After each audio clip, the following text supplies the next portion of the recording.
Voilà, gloire à Dieu. On va ouvrir la parole dans le chapitre 21 de l'évangile de Jean. À partir du verset 1, on va quasiment tout lire. Il n'est pas très long, mais c'est un texte qui est merveilleux. On va parler ce matin de l'orgueil à l'humilité en passant par le brisement. C'est un peu la suite de la semaine dernière. Vous vous souvenez, on a parlé de quoi la semaine dernière? L'orgueil, ça va, vous avez retenu. De l'orgueil à l'humilité en passant par le brisement. Voilà, nous, on préférait la première ligne. La deuxième ligne, elle est un peu moins sympa. De l'orgueil à l'humilité en passant par le brisement. Et on va pour cela, parler de l'apôtre Pierre. L'apôtre Pierre est un exemple parfait d'un homme qui était orgueilleux, qui est devenu humble et que Dieu a pu puissamment utiliser. On le lit ensemble, Jean 21, à partir du verset 1. Après cela, Jésus se montra encore aux disciples sur les bords de la mer de Tibériade. Et voici de quelle manière il se montra. Simon-Pierre, Thomas appelé Didyme, Nathanaël de Cana, en Galilée, les fils de Zébédée et deux autres disciples de Jésus étaient ensemble. Simon-Pierre leur dit, « Je vais pêcher. » Ils lui dirent, « Nous allons aussi avec toi. » Ils sortirent et montèrent dans une barque, et cette nuit-là, ils ne prirent rien. Le matin étant venu, Jésus se trouva sur le rivage, mais les disciples ne savaient pas que c'était Jésus. Jésus leur dit, « Enfants, n'avez-vous rien à manger ?» Ils lui répondirent, « Non. » Il leur dit, « Jetez le filet du côté droit de la barque, et vous trouverez. » Ils le jetèrent donc, et ils ne pouvaient plus le retirer à cause de la grande quantité de poissons. Ça vous rappelle quelque chose, ça? Alors le disciple que Jésus aimait dit à Pierre, « C'est le Seigneur. » Et Simon-Pierre, dès qu'il eut entendu que c'était le Seigneur, mit son vêtement et sa ceinture, car il était nu, et se jeta dans la mer. Les autres disciples vinrent avec la barque, tirèrent le filet plein de poissons, car il n'était éloigné de terre que d'environ 200 coudées. Lorsqu'ils furent descendus à terre, ils virent des charbons allumés, du poisson et du pain. Jésus leur dit, « Apportez les poissons que vous venez de prendre. » Simon-Pierre monta dans la barque et tira à terre le filet plein de 153 grands poissons. Et quoi qu'il eût tant, le filet ne se rompit point. Jésus leur dit, « Venez manger. » Et aucun des disciples n'osait lui demander, « Mais qui es-tu » sachant que c'était le Seigneur. Jésus s'approcha, prit le pain et le leur en donna. Il fit de même du poisson. C'était déjà la 3e fois que Jésus se montrait à ses disciples depuis qu'il était ressuscité. Après qu'il eut mangé, Jésus dit à Simon-Pierre, « Simon, fils de Jonas, m'aimes-tu plus que même ceci ?» Ils lui répondirent, « Oui, Seigneur, tu sais que je t'aime. » Jésus lui dit, « Paie mes agneaux. » Il lui dit une seconde fois, « Simon, fils de Jonas, m'aimes-tu » Pierre lui répondit, « Oui, Seigneur, tu sais que je t'aime. » Jésus lui dit, « Paie mes brebis. » Il lui dit pour la 3e fois, « Simon, fils de Jonas, m'aimes-tu » Pierre fut attristé de ce qu'il lui avait dit pour la 3e fois, « M'aimes-tu » Et il lui répondit, « Seigneur, tu sais toutes choses.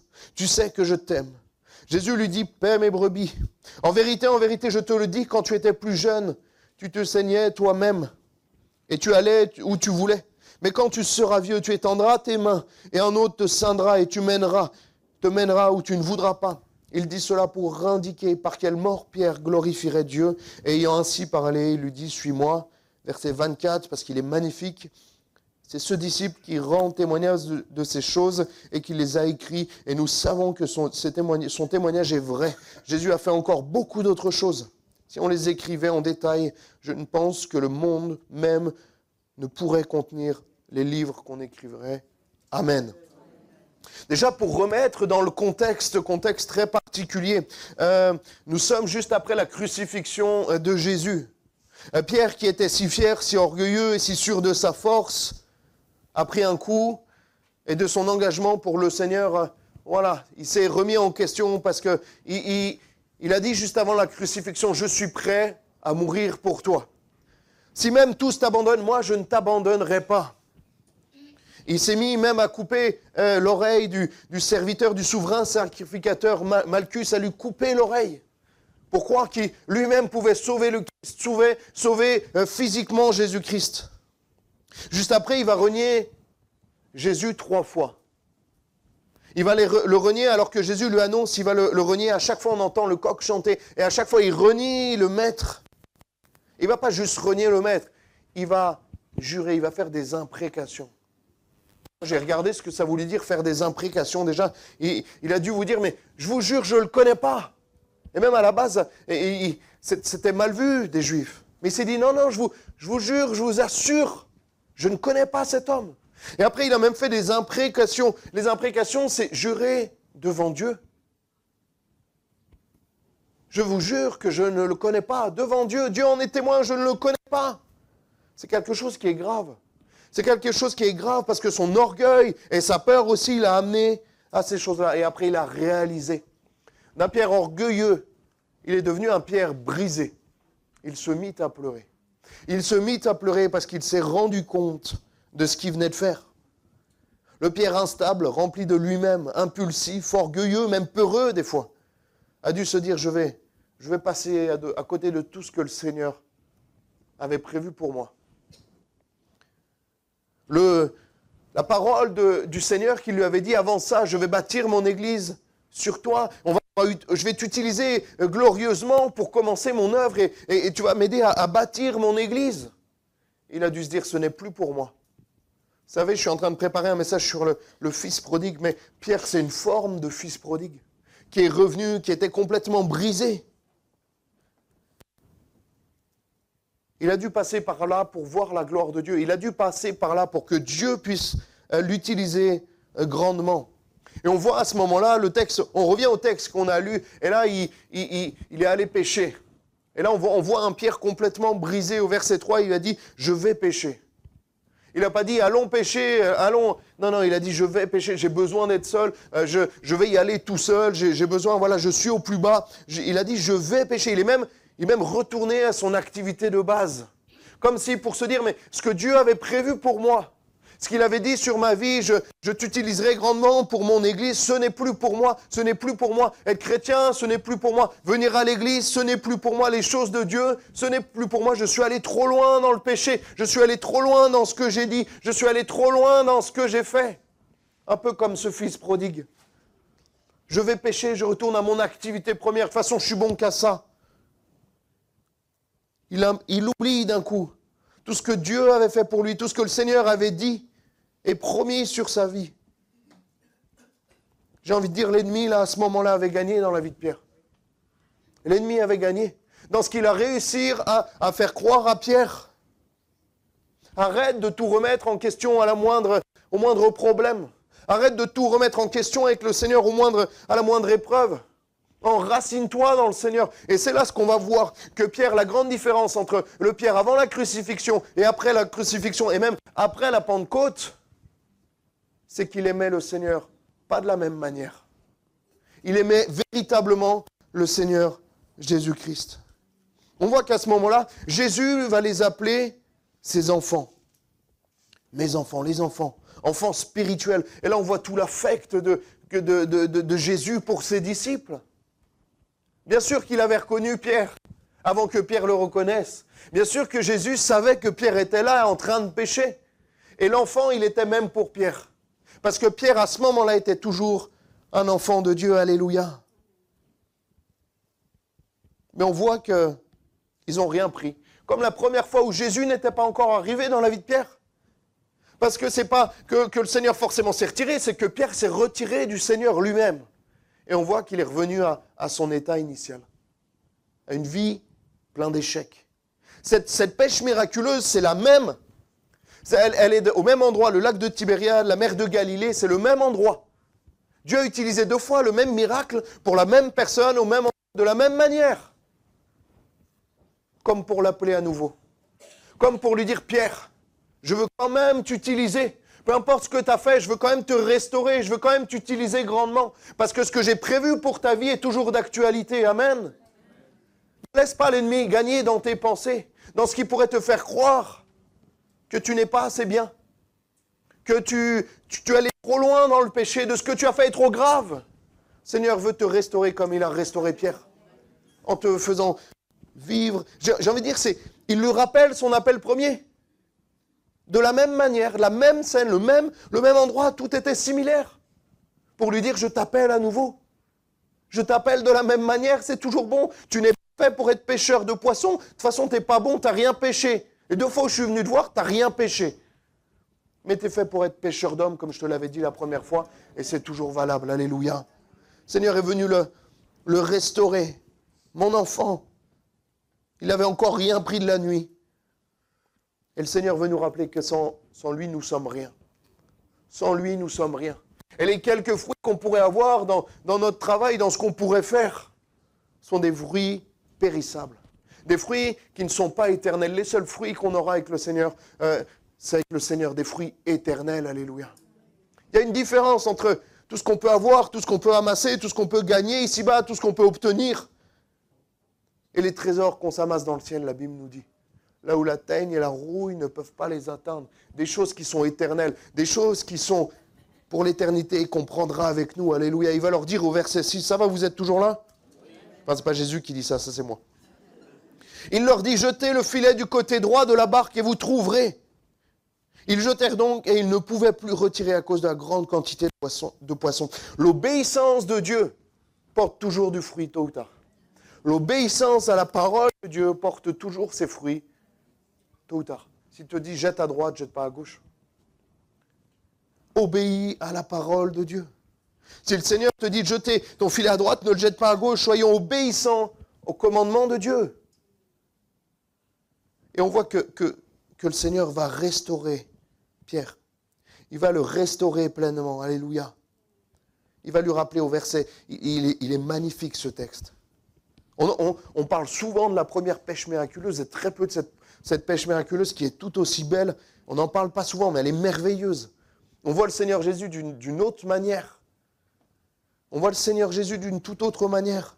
Verset 7, alors le disciple que Jésus aima dit à Pierre, c'est le Seigneur. Et Simon-Pierre, dès qu'il eut entendu que c'était le Seigneur, mit son vêtement et sa ceinture, car il était nu et se jeta dans la mer.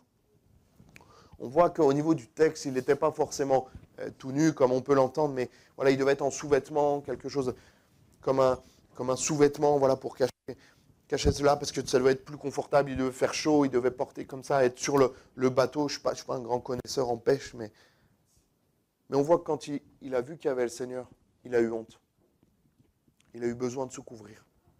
Il a eu honte de son péché. Il a eu honte de sa condition. J'ai envie de dire qu'il a eu une bonne honte parce qu'il n'était pas encore pleinement restauré par le Seigneur. Il a eu honte de ce qu'il avait fait. Il a eu honte de son reniement. Et j'ai envie de dire, comme je disais la semaine dernière, heureusement que des fois on se sent mal à cause du péché. Heureusement qu'on a honte de notre péché. Si tu n'as pas honte de ton péché, si tu es à l'aise avec ton péché, c'est que tu as perdu la crainte de Dieu. C'est que tu es tellement à l'aise avec ça que le Saint-Esprit ne peut même plus te le montrer. Que le Saint-Esprit n'est même plus là, peut-être. Heureusement qu'on a encore honte du péché. Heureusement qu'on a encore cette sensibilité.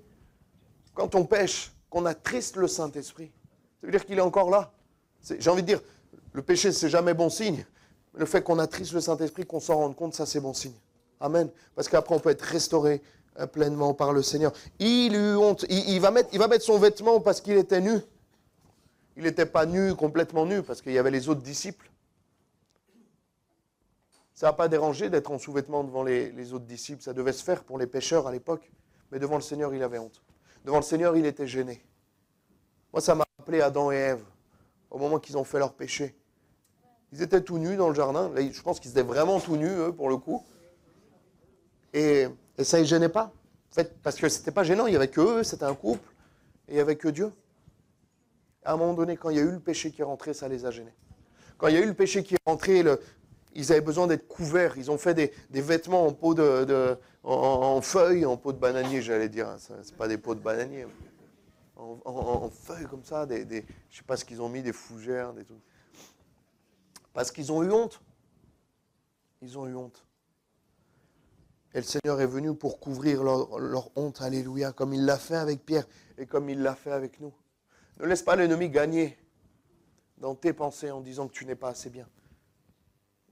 Oui, tu n'es pas assez bien, ça c'est une réalité. Mais le Seigneur nous relève. Le Seigneur nous relève. On va le voir juste après, c'est tellement intéressant, ce texte est merveilleux. Il a eu honte de se présenter comme ça devant le Seigneur, honte de son péché. D'un côté, il était tellement content, on voit qu'il va vite sauter de la barque, qu'il va vite rejoindre le Seigneur. Dès qu'il a entendu que c'était le Seigneur, il mit son vêtement, ceinture, il était nu. Et on voit qu'après, il saute de la barque, il était content de voir le Seigneur. Mais d'un autre côté, il avait honte. Alléluia. Et on voit que c'est peut-être pareil pour toi. Dans la situation dans laquelle tu te trouves, tu aimes le Seigneur, tu as envie d'aller à l'église. Mais tu as la culpabilité qui te ronge à l'intérieur. Tu as l'état, tu as même ce que tu as fait peut-être encore cette semaine, qui est là et qui te tient dans la culpabilité. On croit que le Seigneur va te restaurer. On prendra un temps pour prier après. Pour que le Seigneur puisse briser cela et que tu puisses être restauré pleinement par le Seigneur. Alléluia. Lorsqu'ils furent, verset 9, lorsqu'ils furent descendus à terre, ils virent là des charbons allumés, du poisson dessus et du pain. Le Seigneur leur avait fait un barbecue. Le Seigneur leur avait fait un barbecue. Vous vous rendez compte? Le Fils de Dieu, crucifié, ressuscité, comme ça, il a pris le temps, je ne sais pas s'il a pris le temps ou il a fait un miracle comme ça instantanément. Je ne sais pas s'il a coupé du bois ou si... Je ne sais pas, hein. Moi, si j'aurais pas pris la peine, j'aurais dit le feu et le feu serait venu. Mais il a préparé un barbecue pour ses disciples. Ça nous parle de toute la bienveillance du Fils de Dieu. Ça nous parle de la bienveillance de Jésus pour nous, qui prend soin de nous. Alléluia. Lorsqu'ils furent descendus, ils virent là des charbons allumés, du poisson dessus et du pain. Il avait tout prévu, même le pain pour leur faire des sandwichs de poisson, des hot dogs de poisson. Tout était prêt. Tout était prêt. Tout ce que tu as besoin, tu le trouveras en Jésus-Christ. Alléluia. La Bible nous dit, nous avons tout pleinement en lui. Nous n'avons pas beaucoup, nous n'avons pas certaines choses, nous avons tout pleinement en lui. Et il y a des personnes qui mettent des années à le comprendre. Tu as tout pleinement dans le Seigneur Jésus-Christ. Tu peux le dire à ton voisin. Le Seigneur a tout préparé d'avance. Il attend juste que tu viennes. La Bible nous dit qu'il a préparé des choses d'avance. Il a même dressé une table avec des choses. On va arriver au ciel, il va nous dire, mais j'avais prévu ça pour toi, Samuel. Et tu ne l'as pas touché. Le poisson, il est toujours sur les braises, mais là, il est cramé. Mais j'avais prévu ça pour toi. J'avais prévu ça pour ton église. J'avais prévu ça pour ta famille. Et tu t'en es pas servi. Tu n'as pas pris tout ce que tu avais à disposition. Il faut aller chercher ce que Dieu nous donne. Il faut réclamer ce que Dieu nous donne. Alléluia. Il a prévu des choses. Il a préparé, il a allumé un petit feu comme ça, avec des pierres autour. Il a mis du charbon. Je ne sais pas s'il y avait une grille ou comment il faisait, une broche. Je ne sais pas, mais il a tout préparé. Le pain, le poisson, tout était prêt. Verset 13, Jésus s'approcha, prit le pain et leur en donna. Il fit de même avec le poisson. Il va même les servir. Il va même les servir. Alléluia. Ce texte, il est magnifique. Dieu s'occupe encore d'eux. De ceux qui n'ont pas été à la hauteur. Il nous est dit, ils sont à peu près 5-6 à ce moment-là. Mais il y en avait un seul qui était au pied de la croix, c'était Jean. Il y avait Jean et les femmes. Dans ce texte, il ne nous est pas parlé des femmes, il nous est parlé du serviteur, du disciple que Jésus aimait, c'est Jean. Et il y avait les autres. Et il va servir Pierre. Quand il a fait le feu, quand il a mis les poissons dessus, il a dit, je vais le faire pour Pierre. Celui qui vient de me renier. Moi, j'en aurais fait juste pour Jean. Jean, tu étais là, tu mérites le poisson, tiens. Et les autres, vous vous débrouillez. Mais le Seigneur Jésus, il va le faire pour tous. Il va faire pour Pierre qui l'a renié, qui a juré, Jésus le savait, qui a juré qu'il ne le connaisse pas. Devant Dieu, je ne le connais pas. Et il va lui préparer du pain et des poissons. Même pour les autres, par lâcheté, n'étaient pas là au pied, qui ont vu les miracles de Jésus, et ils n'étaient pas là à la croix. Ils n'étaient pas là à dire, mais on t'accompagne jusqu'au bout, t'es notre maître, t'es le Fils de Dieu. Ils n'étaient pas là, il n'y avait que Jean. Et pourtant, le Seigneur va s'occuper d'eux, il va même les servir. Il va même les servir. Ça nous parle aussi, même quand Jésus a lavé les pieds de Judas, des choses qui sont tellement belles, incompréhensibles même, humainement, mais tellement belles, tellement puissantes. Verset 10, « Apportez des poissons que vous venez de prendre. » Jésus avait tout préparé. Il devait y en avoir pour chacun d'entre eux, mais il va leur dire, « Apportez ce que vous avez obtenu, ce que vous avez. » Le Seigneur n'a pas besoin de nous. Le Seigneur n'a pas besoin de toi. Mais il veut t'utiliser par sa grâce. Par sa grâce. Et j'ai l'impression qu'il leur a montré, mais moi j'ai des poissons, moi j'ai du pain, j'ai du feu, je suis suffisant. Peut-être pour briser aussi l'orgueil de Pierre. Dire, j'ai pas besoin de tes poissons. D'ailleurs, tu n'en as pas des poissons. Même tes poissons, c'est les miens. Et même ce que Dieu te donne, ça ne vient pas de toi. Parce qu'il n'avait rien pris de la nuit. Il va leur dire, mais... Et là, on voit tout l'amour de Jésus. Apportez des poissons que vous venez de prendre. Il ne va même pas dire que je vous ai donné, que vous avez pris. Mais tout ce que tu as, les talents que tu as viennent de Dieu. Les talents que tu as, si tu es bon dans quelque chose, réalise que ça vient de Dieu. Parce que c'est lui qui t'a donné ce don. C'est lui qui t'a donné même cette capacité. Il y a des gens, ils sont doués. Ils sont doués au chant, il y en a d'autres, ils sont doués dans l'art, même au niveau de la cuisine. Mais si tu as un don, un talent, c'est Dieu qui te l'a donné. Les musiciens, c'est Dieu qui vous a donné le don. Il faut le réaliser, ça. Tout ce qui est bon nous vient de Dieu. Amen. Il n'a pas besoin de nous, mais il souhaite nous utiliser. Et il va utiliser ce qu'on pourra lui apporter. Il n'avait pas besoin de ça. Mais il a décidé. Alléluia. Verset 11. Simon-Pierre monta dans la barque et tira à terre le filet plein de 153 grands poissons. Ça nous parle. Pourquoi ce détail? Pourquoi ce chiffre? Moi, je ne vais pas très loin dans les chiffres, les symboles, je ne suis pas très très fort pour ça. Mais je crois que juste simplement, le Seigneur voulait qu'ils sachent toutes les bénédictions qu'ils avaient eues grâce au Seigneur. Et quand je me dis, s'il y a le chiffre, c'est qu'en sortant des filets, des gros poissons, ils ont fait 1, 2, 3, 4. J'ai fait jusqu'à 153. 5, 6. Non.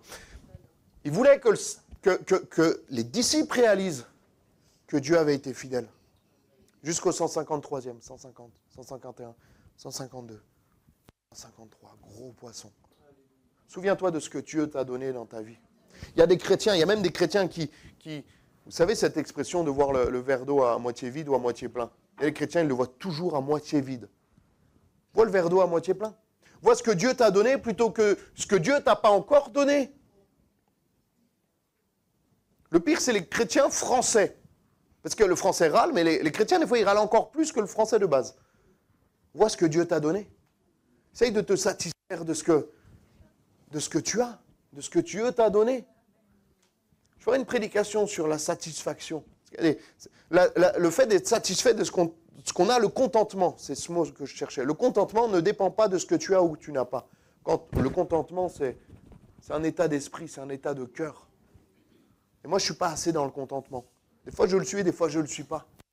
Moi, je veux remercier le Seigneur pour tout ce qu'il m'a donné. Pour mon appartement, mon frigo. Je veux remercier le Seigneur pour, avant le repas, même pour l'électricité, pour la douche, pour tout ça, pour le lit.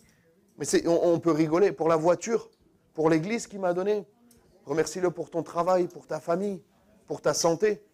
Si tu as pu venir ce matin, ok, tu as un peu mal au dos, ok, ta hanche, elle fait des bruits bizarres. Mais si tu es venu, c'est que c'est le Seigneur qui t'a donné la force. Amen.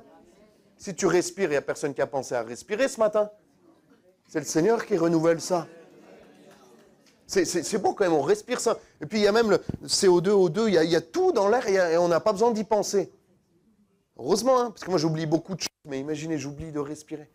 C'est compliqué. C'est le Seigneur qui donne ça. Amen. On reprend les mêmes tu. On va reprendre les mêmes tu. Le premier, Simon, fils de Jonas. M'aimes-tu plus que même ceci? Il lui répondit, oui Seigneur, tu sais que je t'aime. M'aimes-tu plus que même ceci? Ça veut dire, est-ce que tu es toujours dans cette optique, Pierre, que tu es le meilleur? Est-ce que tu es toujours, Pierre, dans cette optique de, toi, tu es mieux que les autres? Même si tous t'abandonnent, moi, je ne t'abandonnerai pas. Moi, je serai là. Et là, il ne va pas dire, oui, je t'aime plus que les autres. Il va dire, oui Seigneur, tu sais que je t'aime. Et même, on n'a pas le temps de le voir ce matin, il y a une différence entre les agapés et philéo. Dieu demande agapé, une manière d'aimer divine, et Pierre va répondre de la manière philéo, la manière humaine, la manière un peu plus qu'amicale. Mais voilà, c'est toute une étude qu'il faudrait faire qui est très intéressante. Et le Seigneur va lui reposer cette question. Il dit une seconde fois, Simon, fils de Jonas, m'aimes-tu? Est-ce que tu m'aimes simplement? Même si tu ne m'aimes pas plus que les autres, même si tu ne te considères pas comme le meilleur, est-ce que tu m'aimes simplement? Le Seigneur ne te demande pas de l'aimer plus que ton frère, ta sœur. Il te demande de l'aimer de tout ton cœur. Le Seigneur ne te demande pas d'être meilleur que ton frère, ta sœur qui est à côté de toi. Il te demande de l'aimer de tout ton cœur, avec simplicité et authenticité. Comme l'orgueil, on l'a vu la semaine dernière, est pour moi l'un des pires péchés. L'authenticité est l'une des plus grandes qualités que le Seigneur cherche. Amen. Je pense, ayons de la simplicité, de l'humilité, même dans l'amour, dans le service qu'on a pour le Seigneur. Et il va lui demander une troisième fois. Il lui dit pour la troisième fois, Simon, fils de Jonas, m'aimes-tu? Et là, Pierre, il fut attristé qu'il lui ait demandé pour la troisième fois. Et il lui dit, répondit, Seigneur, tu sais toutes choses, tu sais que je t'aime. Et là, je crois que Pierre avait compris cette leçon d'humilité, cette leçon qu'il n'était vraiment pas meilleur que les autres. Et il était obligé de passer par là. Et j'ai envie de dire, il était obligé de passer par les 3 fois où le Seigneur lui a demandé, parce qu'il a renié le Seigneur 3 fois. Ça l'a attristé la 3e fois. Mais dès la première fois, ça avait attristé le Seigneur quand il l'a renié. J'ai envie de te dire, il a renié le Seigneur 3 fois, et le Seigneur l'a réhabilité 3 fois. Il est tombé 3 fois, et le Seigneur l'a relevé 3 fois, une fois après l'autre.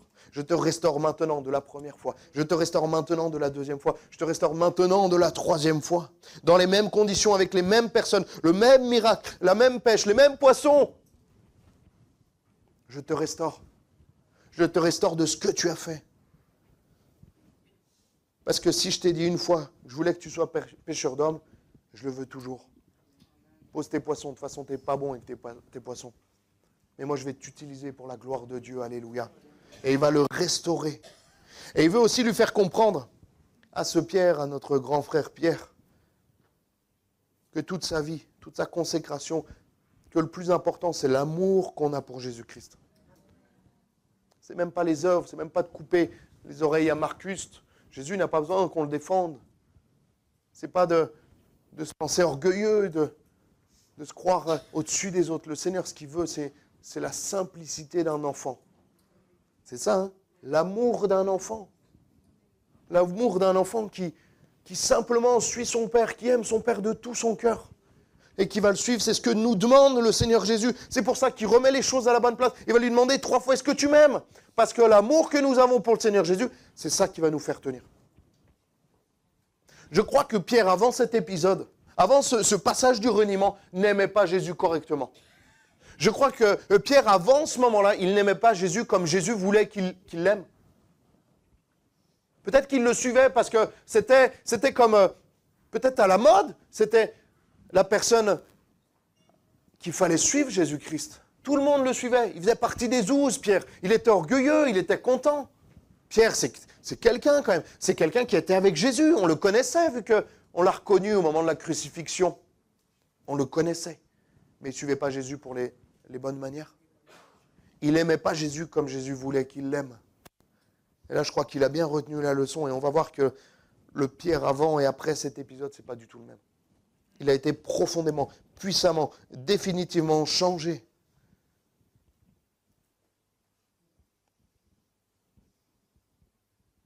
Il veut que Pierre comprenne que toute sa vie, toute sa consécration, tout son service doit être basé sur l'amour qu'il a pour Jésus-Christ.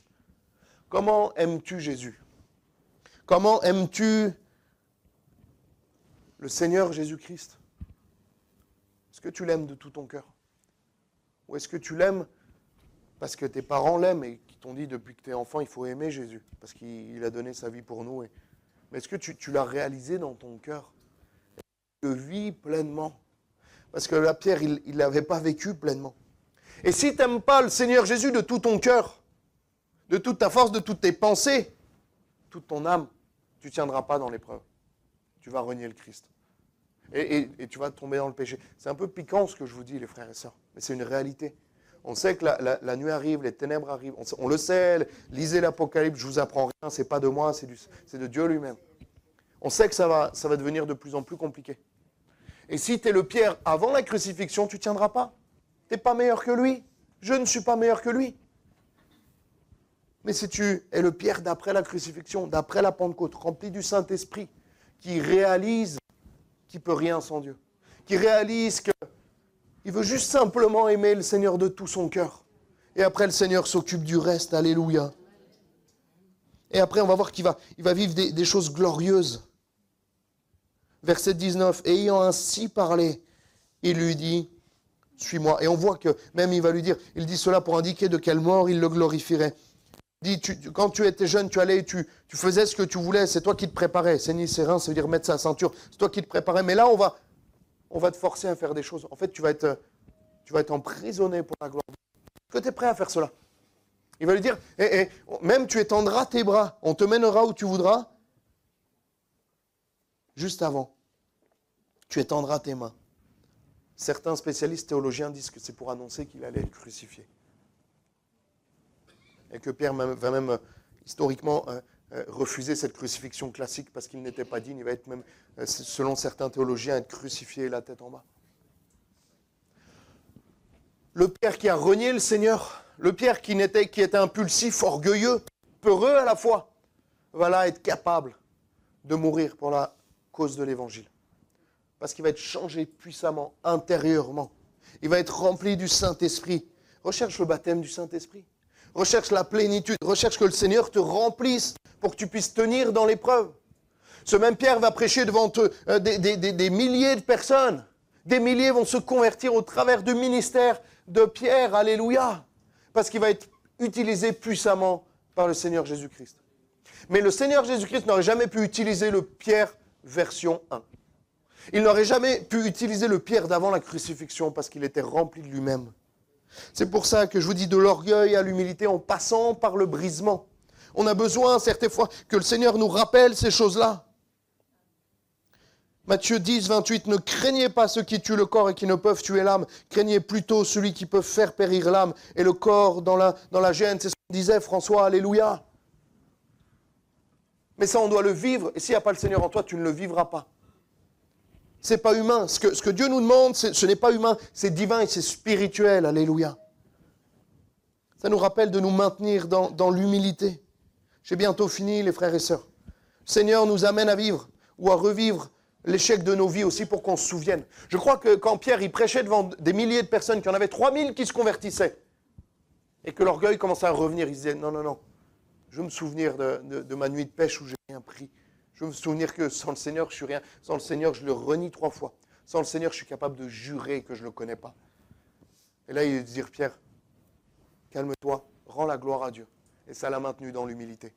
On a besoin du brisement pour que le Seigneur nous maintienne dans l'humilité. Alléluia. Pierre va être restauré complètement pour donner l'apôtre Pierre qu'on connaît et que nous lisons dans les évangiles, un des plus grands hommes de Dieu de toute l'histoire, de toute l'humanité. Un homme tellement faible, tellement, j'ai envie de dire, tellement nul comme nous.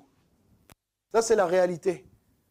Mais tellement utilisé puissamment par la puissance du Saint-Esprit, parce qu'il s'est remis en cause. Parce que le Seigneur est obligé de le briser pour l'utiliser pleinement.